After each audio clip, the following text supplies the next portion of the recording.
Welcome to Not Milk Never Milk. Subscribe if you're lactose intolerant.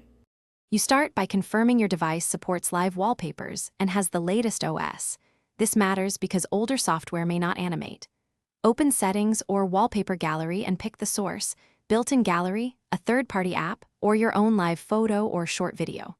Once selected, preview at full resolution so you know how motion and framing look. Make sure there's enough storage and battery to avoid interruptions. If not, free space or plugin. Then proceed to set the live file. Next, you'll customize how the live wallpaper behaves and why that matters for appearance and battery. Use crop and scale tools to position the subject center stage. Misalignment causes odd edges when animating. Adjust loop type and speed so motion feels natural rather than jarring, and toggle sound if the feature is offered. Once configured, apply to lock screen first to observe the animation, then set on home screen if supported. If your device offers perspective or depth, finally, apply the live wallpaper and save it as a preset so you can reuse or switch quickly later.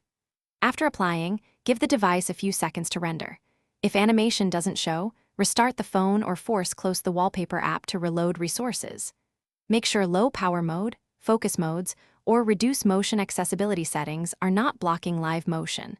Those commonly disable animation to save battery or reduce motion sickness. If problems persist, replace the file with a shorter clip or standard live photo and reapply. Thanks for watching. If this was helpful, leave a like and consider subscribing. See you next time.